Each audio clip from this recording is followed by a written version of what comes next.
blah, blah, blah, blah. And so, hang on, let me get rid of it. So a bunch of us raised our hand and said, well, you said it was Israelis and Arabs. What country were the Arabs from? And she says, oh, well, yeah, they were Israeli too. But that kind of illustrates the problem right there, that Jewish Israelis kind of think of the Arabs as not fully Israeli. And Israeli Arabs, as we'll talk about further down, really see themselves as Israeli and can't understand, well, but they're not sure what that means. So, but I think this disconnect of, well, what is the place of the Arab community in Israel, just came across in that her presentation, Israelis and Arabs met together. So I want to talk about Israeli Arabs and the conundrum is on both sides. So let me start off with just basic figures. So these are the basic figures. Roughly 75% of Israelis are Jewish, and that's hardly a monolithic group, but never mind. Muslims are about 18%, mostly Sunni, but not entirely. Christians are about 2%, and Druze, which are kind of Muslims, but not completely, is 1.6%, and other is 4.5%. So if you add them all up, which I actually did, it comes up to about 100%. So I think these figures are a little bit old. The Muslim, but the Jewish component is about 75%. And Christians, we'll come back, circle around to the Christian community, but at about 2%, but they're quite vocal. And these communities, and the Bedouin are not listed here, but this gives you, starts to give you a sense that of the 25% of Israelis who are not Jewish, they break down into a lot of different groups. Like I said, I'm going to circle back around to this in a few minutes. I also just wanted to show you the settlement patterns of where Arab communities are. So the striped areas, you can see Haifa up in the north, and Akko up here, and Haifa, and what's called the triangle here, and then the Tel Aviv area and Jerusalem in particular, are mixed cities. There's a debate going on, and whether they're mixed cities or shared cities, and nobody can quite agree whether they're just two populations that live next to each other or they really share the city. This is one of the discussions. We're not going to get into that tonight because that gets very complicated, but they're at least mixed populations of those major cities: Haifa, Tel Aviv, Jerusalem. And then the bulk of the Arab population is in the north and right along the border of the West Bank, and then here in the south near Hebron. Up here, it's Arabic speaking, but that's largely Druze, and that's a whole nother population. So the Galilee is much more evenly split. It's very rural. It is what Israelis call the periphery. It's sort of out of the mainstream. The mainstream is Jerusalem, Tel Aviv. That's, down here is where everything happens, where everybody wants to live. So this is really the periphery, and that's where the bulk of the Arab community is. And then right along the 67 border, which in some cases runs through villages, which creates another kind of interesting problem. If any of you've heard of Baca, the village, there's an East Baca and a West Baca. The West Baca is in Israel, East Baca is in the West Bank. It's part of the Palestine National Authority. Entirely different educational systems, entirely different economics, entirely different demographics, but it's all the same village. So it's an interesting kind of case study there. Anyway, and they're saying no data in the West Bank because and Gaza, like they don't know they speak Arabic there. So I mean that map itself is kind of an interesting thing. And I wanted to give you For those of you who've been to Israel, you know this is what an Arab village sort of looks like. You see the mosque and then, you know, the buildings. So kind of helter-skelter around. Okay, so let me come back to Israeli Arabs because that's not a monolithic community at all, and we can talk a little bit about some of its complexities. Sunni Muslim Arabs make up about 75%, so they're the clear majority. They are a good deal of Christian Arabs.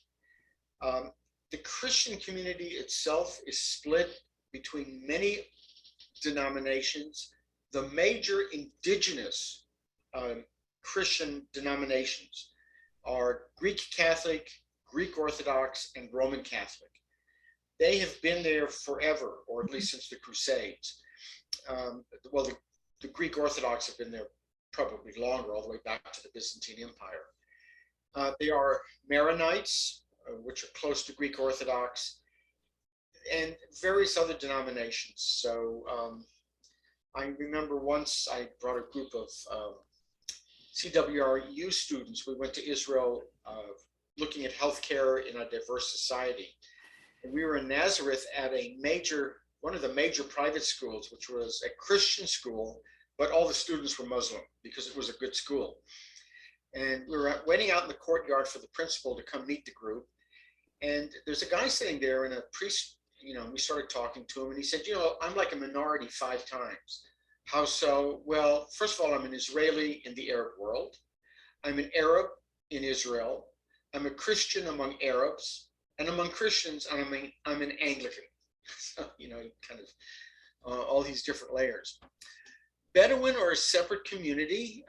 They've served in the IDF since pretty much the beginning. They are now the subject of major social investment in Israel, and we can talk a little bit more about that. The Druze live up near Syria. They are, again, a separate group. They're pretty much autonomous even within Israel. They have very close relations to Druze communities across the border in Syria. But the Druze in Israel regard themselves as Israelis. They are not an issue. They don't regard themselves as Palestinians. Palestinians are for those other Arabs, not for us. And a few other really weird groups like the Circassians, which are leftover Ottoman soldiers that were brought in from outside because the Ottoman sultans were never quite sure whether Arab Muslims would actually fire on other Arab Muslims. So they brought people from the Caucasus in to shoot Arab Muslims when necessary. So there are a couple of Circassian villages. There are also Shias in Israel. So it's itself a community that has a lot of internal politics. And we're going to come back around to that as well. Let me say a little bit about their legal status.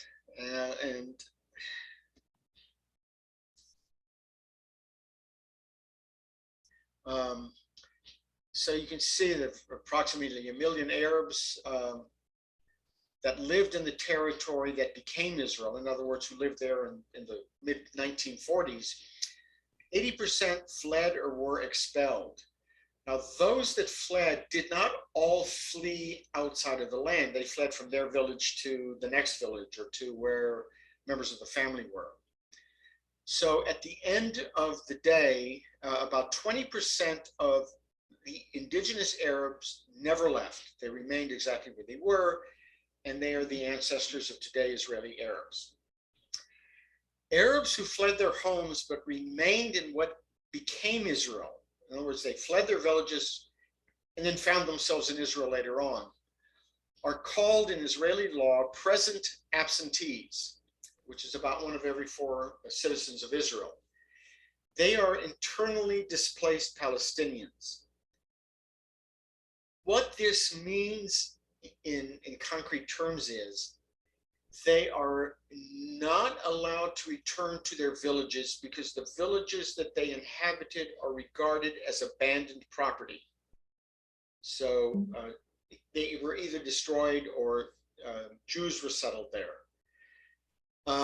But they are Israeli citizens because they were in Israel when Israel was declared. You get what I'm saying? So they're internally displaced. They can't go back to their villages, but they're Israeli citizens with full citizenship rights. So they're in a kind of very odd situation. All of these Israeli Arabs, whether in their home villages or whether the present absentees, were granted Israeli citizenship by Ben Gurion in 47, 48, 49,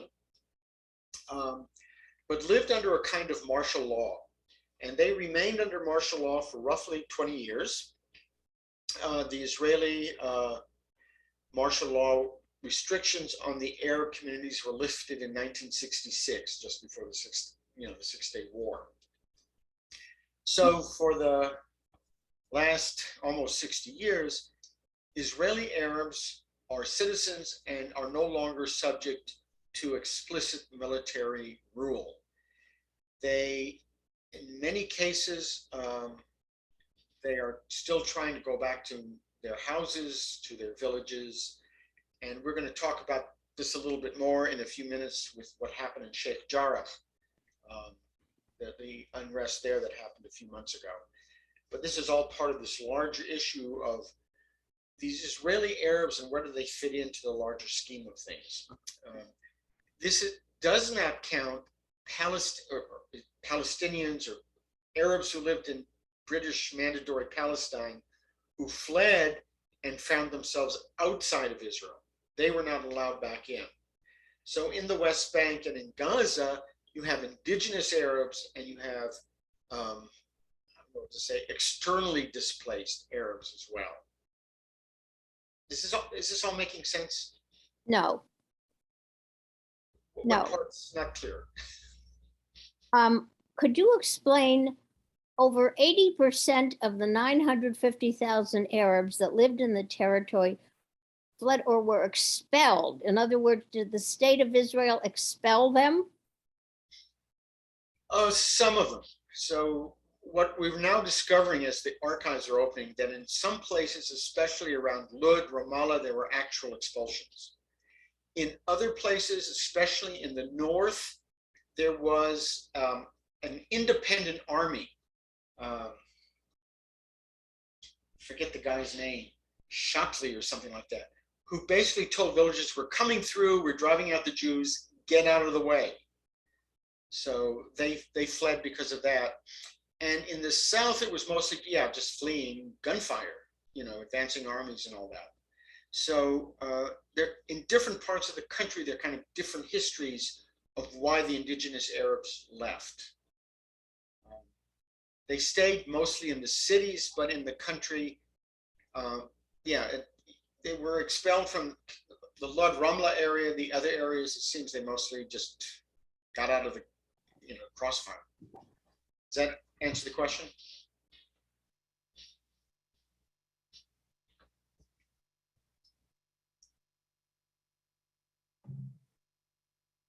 Okay. And I wanted, before we move on to some of what's going on today, to look at the gross monthly household income. So this ends at 2011, but it gives you an idea of what's happening to the Muslim community. So you see on the far left, the lowest numbers are Haredim. They are the real poverty center of Israel. The Israeli Arabs are doing better than the Haredim. You know what I mean by Haredim, the ultra-Orthodox. And then you have, which I said, normal Jewish, normal Jews, the non-Haredim. So you can see how things have changed. Could I interrupt you again?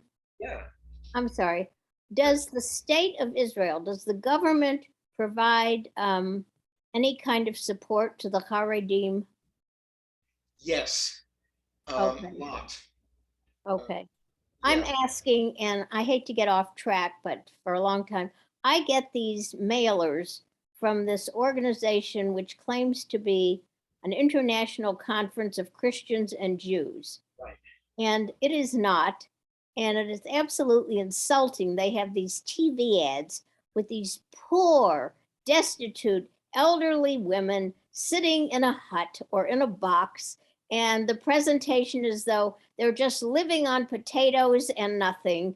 And so we're supposed to support this group because it's unspoken, but that the state of Israel does not take care of its own. Yeah.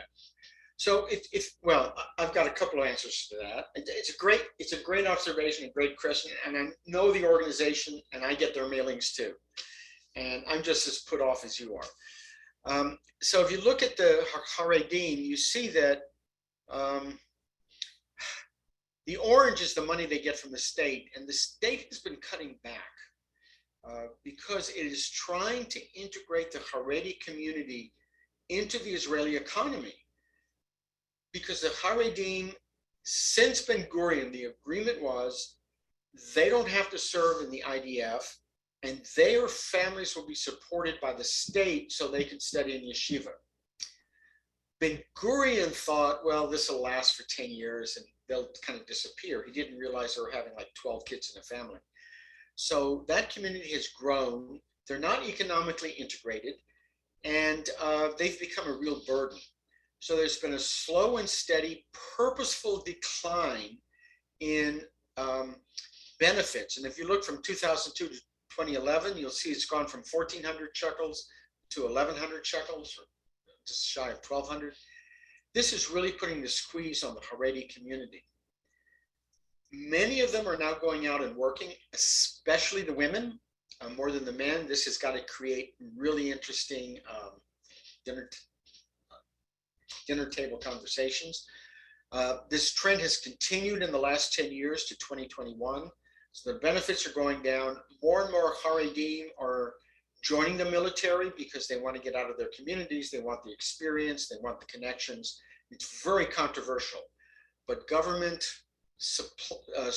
benefits are slowly but surely declining.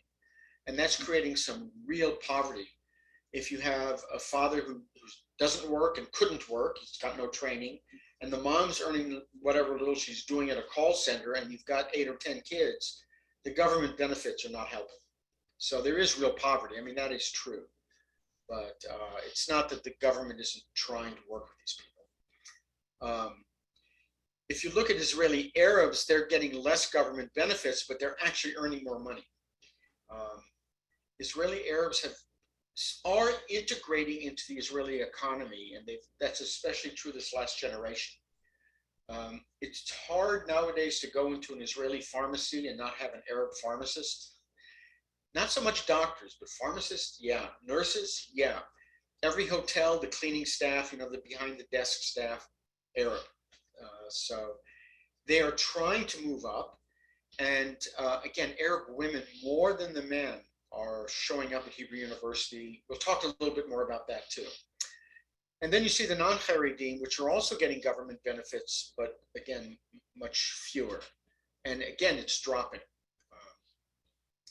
But just to show Israeli Arabs are doing much better than Haredim, but they have a way to catch up with the Israeli average.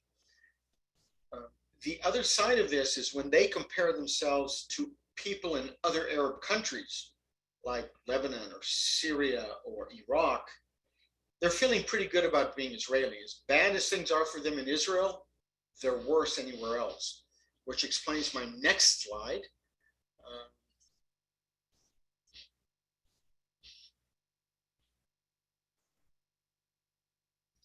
So I don't know if there's any questions or comments about that. But I have to tell you, the picture I'm showing you is a Palestinian protest against Israeli rule over the area around the Al-Aqsa Mosque. Despite that, when you say, well, then just move to Lebanon or move to Syria, no, they don't want to do that. They want more rights in Israel. They want to be more Israeli. And they've been really pushing for that. And we'll come back around to that a little bit later. Okay, so want to shift gears here a little bit and talk about the Sheikh Jarrah situation. So are there any other questions about this? Just the sense that the Arabs are about 20% of Israel, but it's a very fractured community, very different interests. but more and more they're starting to feel more Israeli than Arab, and they're not sure what that means.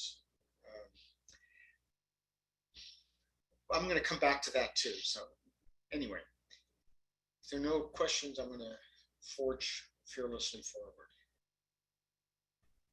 So let me talk about the Sheikh Jarrah affair. I don't know how many of you are aware of this. This broke out this summer, and it was a massive riot because it was riots and it was protests, and this is what led to the Hamas bombing this summer. Which has to do with internal Palestinian politics as well. But the Sheikh Jarrah confrontation, I think, tells you a lot about the complexities of these kind of situations. So I thought it was worthwhile just taking a little bit of time to look at it. So you've got right-wing Israelis over here, you've got Palestinians over here. This is one of the houses that was part of the controversy. You see it from a different angle over here. It's sort of here. So this house, or there's a series of houses in the Sheikh Jarrah quarter, which created a mini war this summer. So the Sheikh Jarrah, for those of you who know Jerusalem a little bit, it's just north of the old city. It's the kind of you come out of the north side of the old city, the Damascus Gate, it's the neighborhood you come into. It was in Jordan until 1967. So it was a Jordanian neighborhood, an Arab neighborhood, named Sheikh Jarrah. In 67, it was taken over by the Israelis when they reunified Jerusalem and called Shimon HaTzadik, Simon the Just neighborhood, because his burial ground is traditionally somewhere in that area. So it's now got two names. It's got a Jewish name and a Palestinian name, Sheikh Jarrah or Shmuel HaTzadik. So here's the timeline, and you can see the legal confusions.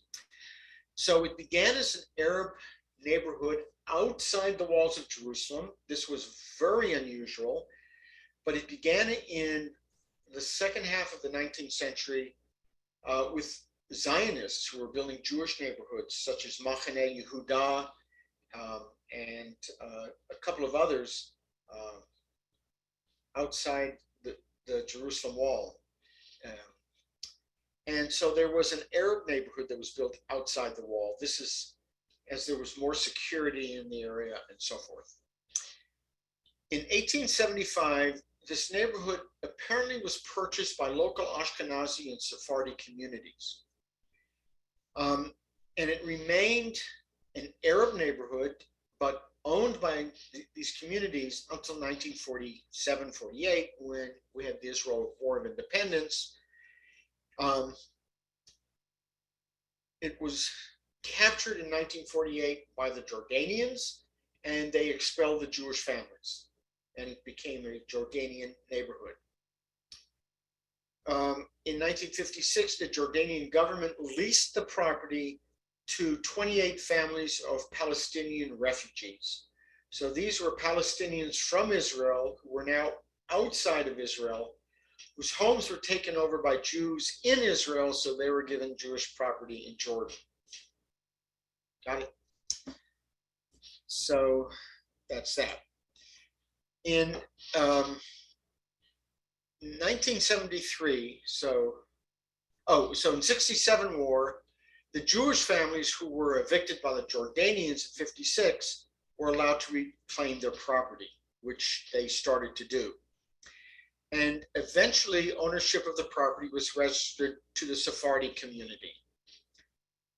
In 1982, the Sephardi community, as well as the Knesset Israel Committee, which owned part of the land for complicated reasons, evicted the Palestinians, saying this is Jewish owned property and you're not paying rent and you're squatters.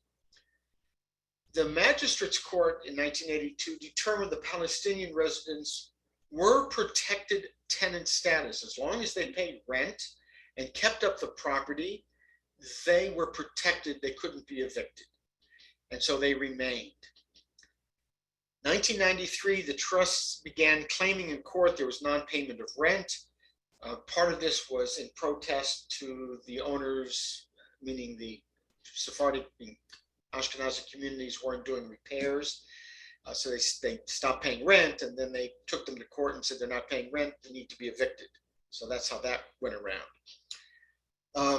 Then in 1997, this guy, Hijazi, found an old property deed or Ottoman title to the land, and he presented this as being Arab land based on this Ottoman title. For a variety of reasons, that was thrown out of court. And then in 2003, the property was sold to what's called Nahalat Shimon, which is an Israeli NGO that seeks to reclaim property that belonged to Jews before the 1948 war. So they're saying, well, this is Jewish property. It was expropriated by the Jordanians. We want the property back.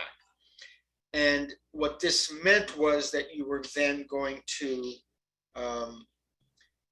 evict the Palestinians and settle Jews there. And that's what's going on here. What happened this summer is it went to the Israeli Supreme Court, and at the end of the day, what happened is a kind of compromise. Some of the Palestinians sold the land to the Israeli NGO, and some of them reached an agreement where they could remain protected tenants, but they would pay rent, even though they claimed the property was theirs to begin with. So that's the compromise that's in place the last time I looked. Okay, so some of the property is sold and Jews are moved in. Some of the property, they've agreed that the Palestinians can stay if they pay rent and claim to be tenants but not owners. So that's that. Any questions here before I complicate things? Could we ask a question over here from the Rosses for a second? When speaking about NGOs, we just looked it up, but how does such an organization come about, and where does it get its influence from? In Israel. Yes, in Israel. I don't know the legal background of all of these things. It's just some organization, and there are a lot of them in and around Jerusalem that are buying property up, sometimes claiming that they're Arab or there's a lot of shenanigans going on, and there's no way I can untangle that for you. Sorry. Okay, thanks. It is, I mean, Sheikh Jarrah is one example, but it is not unique in that the property has gone back and forth and owned by different organizations, which may or may not own it, and people come up with Ottoman deeds, and it's, you know, it's almost house by house. So I have some stories about that too, but let me get on with what I want to get on to. Any other questions? So what's happening in the Arab community today, just to give you a little bit of background, and then I want to go into what's really the massive crime wave going on in the Arab communities, is in 1947, 48, 49, Ben Gurion made a deal with the Arabs very similar to what he made with the Haredim. Arabs were saying, we want our own school system. We don't want it in Hebrew. We want to teach in Arabic, our own culture, our own heritage, and our own language. And they were allowed to have their own school systems. Like the Haredim, who wanted their own school system. What has happened is that the Arab school systems have basically fallen apart. They're barely teaching to Israeli standards. They're teaching in Arabic, which means for many of their students, Hebrew is already a second language. Business in Israel largely depends on English now or Chinese, because there's so much foreign trade. A lot of Israelis are now speaking Chinese. For them, Chinese and English are second languages. For the Arabs, are third languages. So the Arab business community is in a much poorer position. It also is the case, and we can talk about this more in a minute, that the police, the Arab community police, have lost control of the villages. and they're calling for the Israeli National Police to become their police forces, and the Israeli National Police don't want to do that. So I'm going to show you a bunch of headlines. These are, you will see starting this summer and going on till a week or so ago, of what's going on in the Arab community. And it's a big problem. We'll talk about a little bit of the solution in just a minute. So, suspected assassination in Tel Aviv. This is from the summer, July. They are more and more Arab gangs. They're called Hamula, which is usually all members of a huge extended family, all the male members, right? Fathers, sons, brothers, uncles, nephews, cousins, become a gang. And so you have family gangs against other family gangs. Sounds a little bit like the mafia. And they have taken over a lot of the Arab communities. So you can kind of read a little bit. I copied just a paragraph out of the news article from the Jerusalem Post.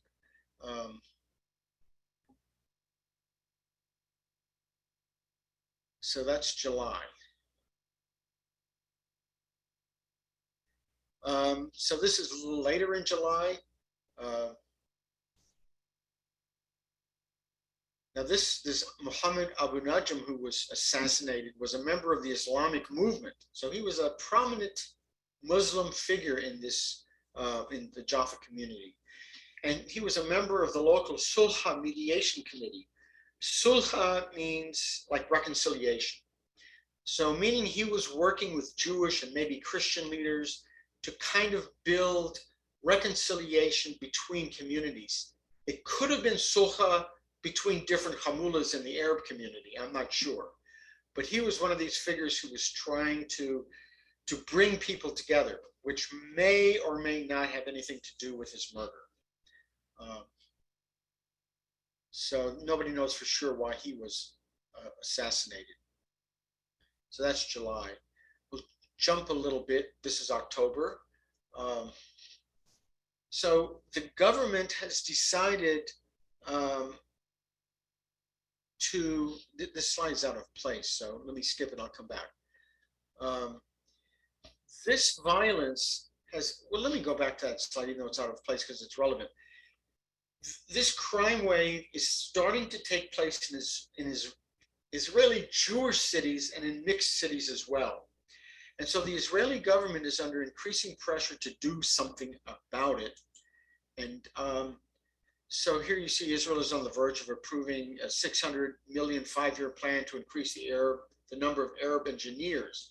This is, 600 million new Israeli shekels is maybe $200 million. It's not a lot of money, but they're trying to train Arabs to have more technical experience so they can become more part of the economy. And you can see one of the things involved is the NGO.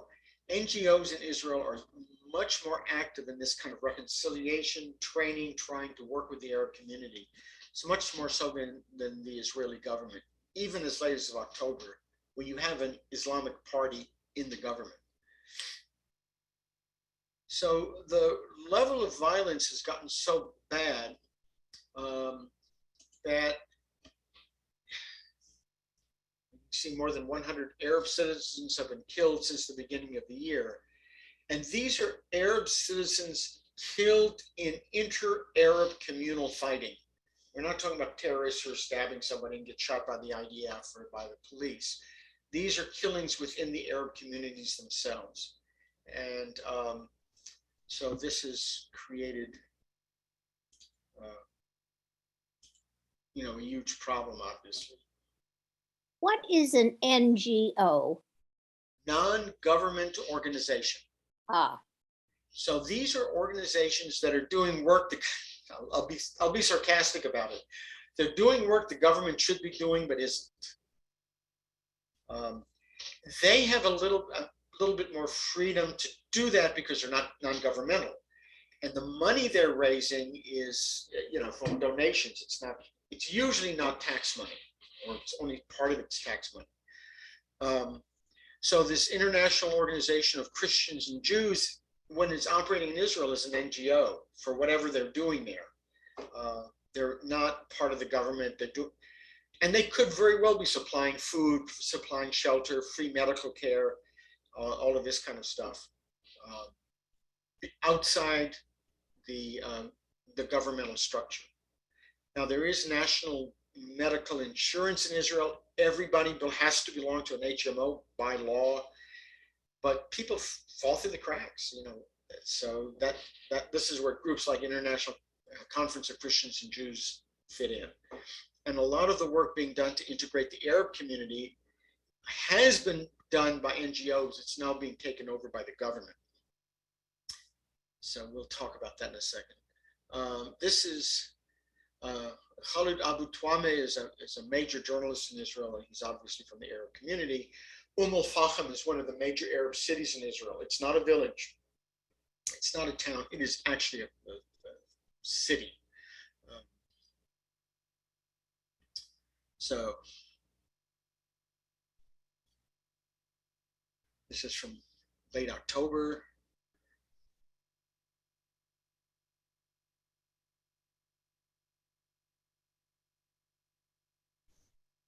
So I mean, this is, you know, this kind of drive-by shootings and gang violence is happening all over. It's spilling outside of the Arab community.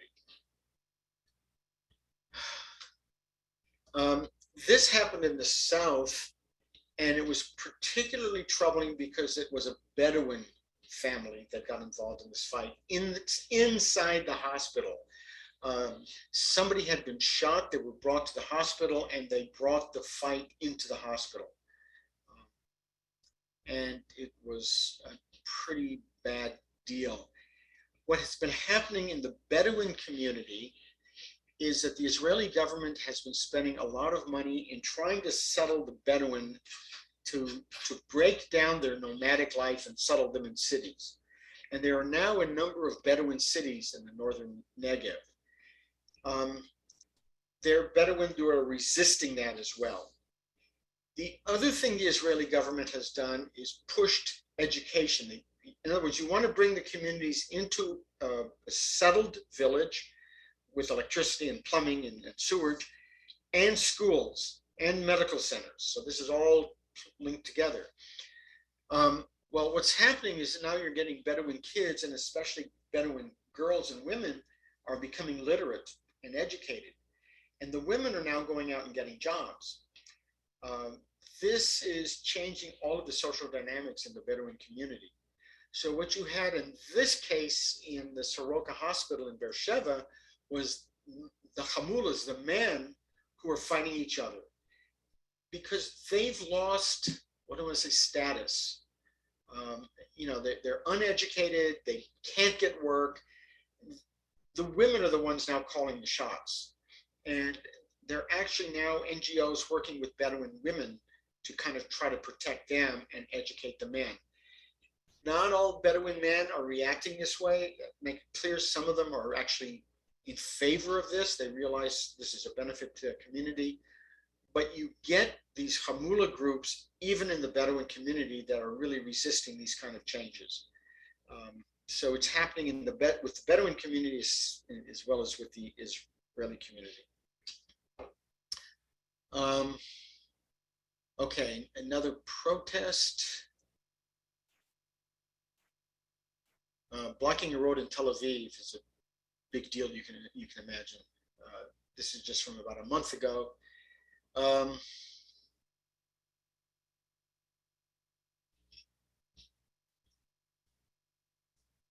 So the sign says that she's holding, "We did not come into this world in order to die." This is about violence in the Arab community. I want you to look at the different hairstyles, let's say, of these Arab women. And it tells you something about the diversity of that community. You see what I'm talking about? Head covered, not head covered, shaved heads. I mean, it's a really interesting kind of mix of people who will travel down to Tel Aviv and protest because, hey, we're here too, and you've got to do something about the crime going on in our neighborhood. So this is from a few days ago. This is back at al-Fahim. We talked about them back here.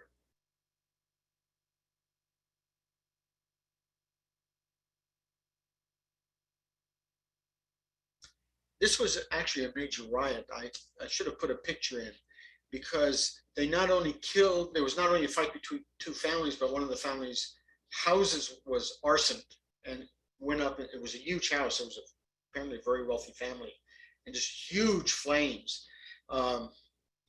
And the fire department came in, and then the fire department was fired on by the other Hamula. And so they had to send in other firefighters to protect the firefighters that were fighting the fire. So this is what's going on in the Arab community. And again, these were, and you can see this is 4 o'clock in the morning. So I wanted to maybe end a little bit, not totally negative, but to point out that the current Israeli government is really trying to deal with this development. And it's a development that's older than the pandemic, but the pandemic really, because of its economic impact, really brought this to the surface. I mean, you've just seen this past year, I've given you stuff from the summer on. This has really exploded in the last year or so.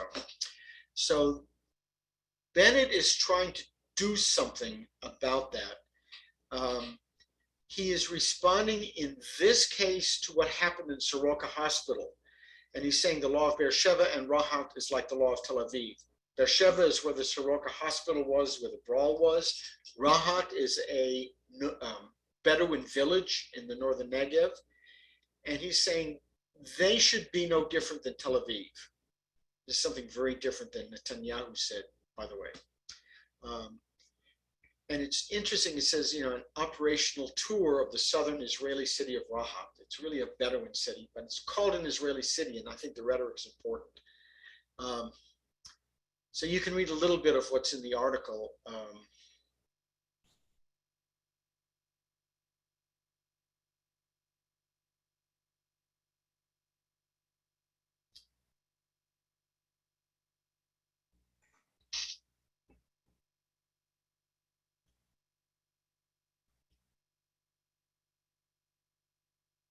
This is, by the way, I should tell you, we could talk about the Israeli politics behind this, but this has been extremely contentious in the Knesset. And I thought I would give you this one as well. Oh, and yeah, so that's it. I wanted to talk about this group because I thought they were worth talking a little bit about. I've got two other slides just about the complexities of all this situation. The complexities of what's happening in al-Fahim, the complexities of what the government is trying to do. In 2014, Christians of Aramaic or Maronite cultural heritage were allowed to register themselves not as Arabs, as Arameans. And this was a long battle by the Aramean Christian Foundation. Because preparing for this course, I listened to a talk by one of their leaders about a week ago. He just about knocked me off of my chair. His argument was, first of all, we're not Arab, we're Armenians. We will never be safe in an Arab country. We will never be safe in a country that has Arabs in the government. They were fully backing Netanyahu. They said, we want a Jewish state because it's the only state in the Middle East in which we as Aramean Christians can survive. They're extremely right-wing. It's a very odd group. You'll notice the speaker is wearing a t-shirt with a picture of Herzl on it, right? So this Aramean Christian community is extremely right-wing, but they represent a split in the Arab community between Christian Arabs, which are much more fully integrated into Israel, and Muslim Arabs, which are really playing catch up. So Israeli Christian Arabs have become much more integrated and even don't like the left-ish kind of government in Israel right now because it has an Islamist party that's part of it. So this is kind of what's going on in the government. And you'll notice that the government is now proposing $9.5 billion for the Arab sector. And they're calling it a prize for Mansour Abbas's Ram party. This is the Islamist party that's part of the ruling coalition in Israel.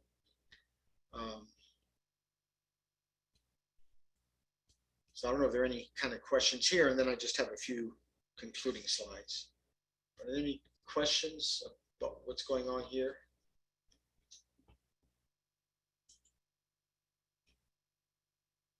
What a mess.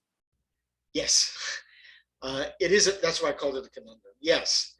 There has not been an Israeli budget for the last 4 years because Netanyahu could never get one passed.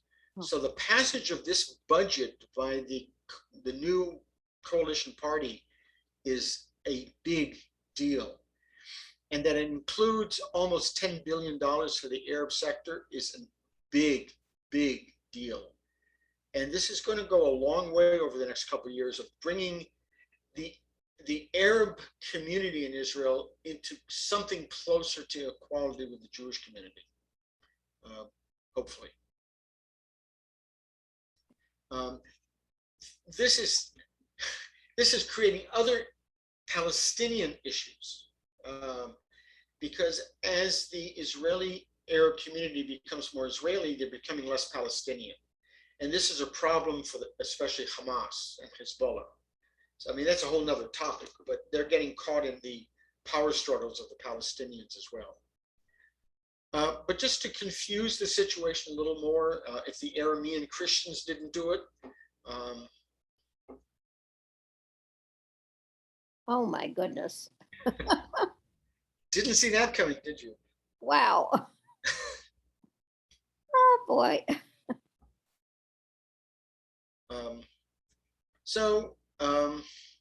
This is a picture from Hebrew University, by the way. So here's the younger generation. These are, you can probably, maybe you can tell, maybe not, but these are 4 Arab students. I mean, look at the 2 women. One is with a hijab and one is bareheaded, right? So what is their future? And that's what I thought I'd leave for our last 10 minutes to talk about. If you were an Arab in Israel, how would all this be impacting you? So let me stop screen sharing. So any thoughts, questions, comments? Need for counseling? I think, Yeah. as I have all along, that when you try to change a group's cultural background, you are up against a brick wall. No, I take that back, a stone wall, a very thick stone wall. And if you don't have some regard for that culture, you're never going to win. These Arab families, where the family is the most important unit, and we see these examples of extended Arab families attacking other people, either within their culture or without their culture, who have threatened their family. That's going to continue. These are cultures that are thousands of years old. And to have an outside group come in and say, oh, we're going to fix this for you. Right. Well, yeah, go ahead. Yeah, I don't disagree with you. I think in some ways Ben Gurion made a good call by saying, okay, you can have your own school systems, your own police, you can govern yourself. I think at the time he made that decision, it was a good decision. We look at it 70 years later and it's led to a segregated community. I mean, I think there's that problem. A lot of this push to change is also coming from within the Arab community. And I think this is part of what's happening as well. When I brought my CWRU students there, I have a lot of anecdotes about what happened to us. But we went to a cultural center. It was in Baka, the city that's half in Israel and half in the Palestinian territories. And it was a brand new cultural center, and it was headed by a woman. She had grown up in the north, way in the periphery, up near the Galilee, went to Hebrew University, couldn't go back to her village because she had become too Israeli, right? And so she was running this sports and cultural center, and her assistant was a man. And it was really interesting to watch their body language, because he was trying to be second to a woman, but you could tell he was struggling with it. It was not his culture, you know? So we all picked up on that. We talked about it later as a group about, you know, she came in from, and he was from the town. So here's a local, and this woman comes in from somewhere else, and she's his boss. And the dynamic was really interesting. But, you know, that.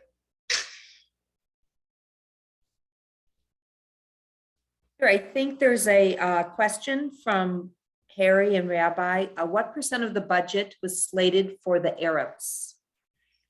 It's actually a very small part of the budget. I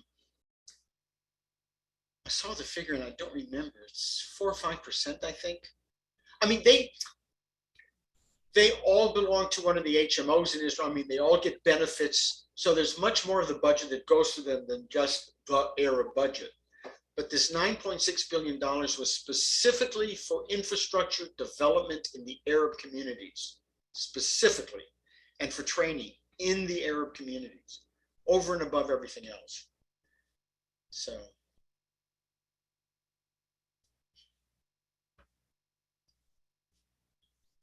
Are the Arab schools still, as we have heard in the past, teaching the children to hate Jews, or is that one of those things that? Not so much the Israeli Arab schools. What's going on in Gaza, you know, who knows? You know, Gaza, they probably still are, you know, hate Jews. So Gaza is probably the worst under Hamas. I think the Palestine National Authority has calmed that down a little bit. The Israeli schools, not so much, because you know, they're Israelis. You know, they're in this position where they can't hate the Jews too much because that's their boss, their employers. You know,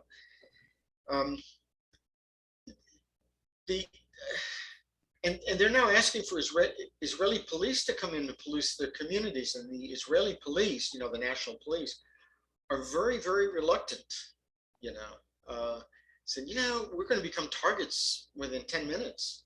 Right. You know, we're not prepared to do this. And this is a real problem.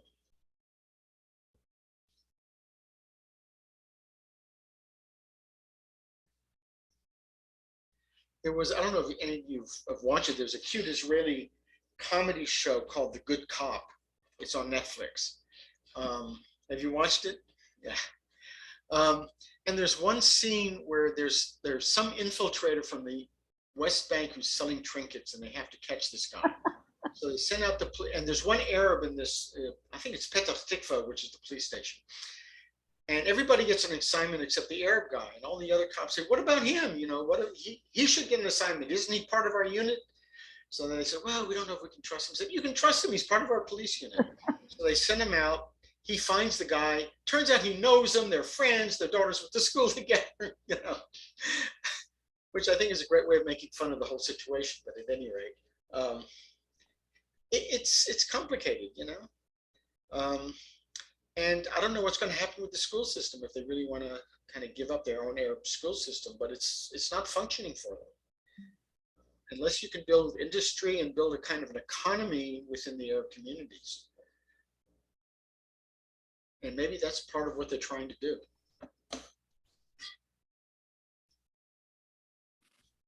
All right, we have like a minute and a half left. I think I stunned everybody into silence. Yeah. I think it left us with even more questions. Does anyone have any additional thoughts, questions? Joel does. I just have a quick observation, which is how how similar to what well it's what Dr. Haas said last week, that you have to think of Israel as a Middle Eastern country. It's Mhm. not the United States, and how much it reflects what has happened in the Middle East in the past 100 years, and or more than 100 years. Yeah, it really does. All of that is baked in.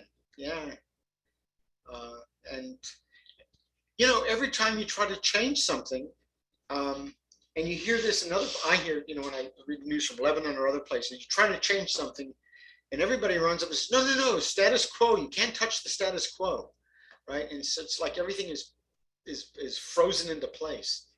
Um, but yeah, you're right.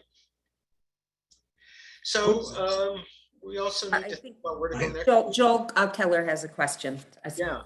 what's the total Israeli national budget in dollars, if you know, In dollars, approximately?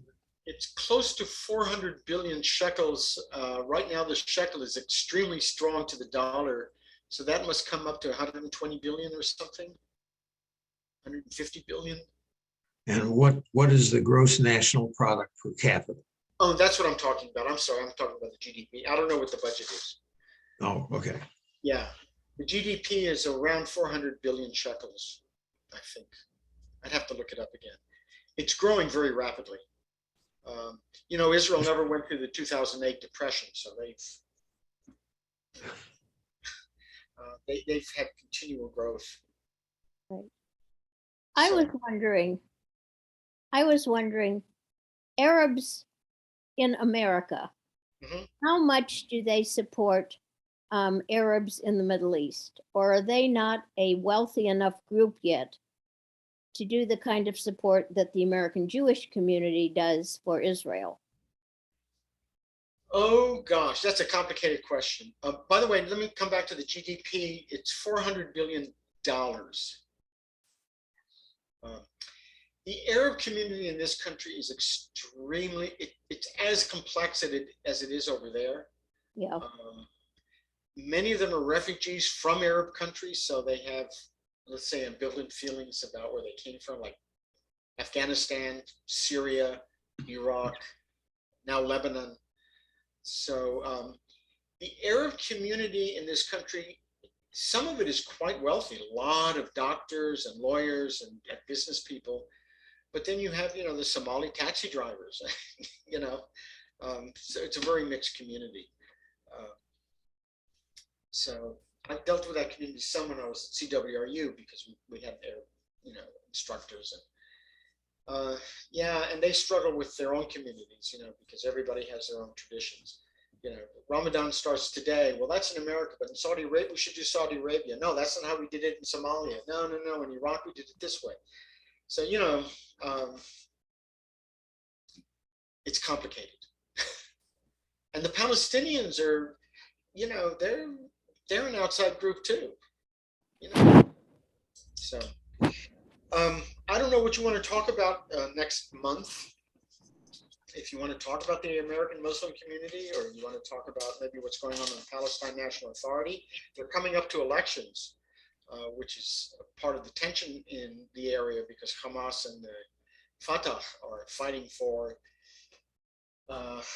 legitimacy and votes in the Palestinian um, territories, but they're doing that by saying we can stand up better to Israel than you can. So I mean, I don't know what or do you want me to just see whatever happens to be in the headlines? Like this crime wave in the Arab community has been in the headlines. I mean, it's as you saw. Any thoughts? I guess I'm curious to know more about Israel's reaction to Iran and military buildup, and their relations with other countries, UAE and Ukraine and so forth. There's an awful lot going on, but any direction that you speak to us about, I'm sure we're going to learn from. So I can Be glad to talk about all of that. Bennett just, the Prime Minister just came back from a secret meeting in the United Arab Emirates. So that has all sorts of interesting implications. So yeah, why don't we talk about that next time? That's fine. Is that okay? Mhm. Yeah. Okay. All right. Thank you again for another just fascinating evening, and thank you. Thank you you're very, very much. On behalf This of is- all of us. Israel is always a great topic.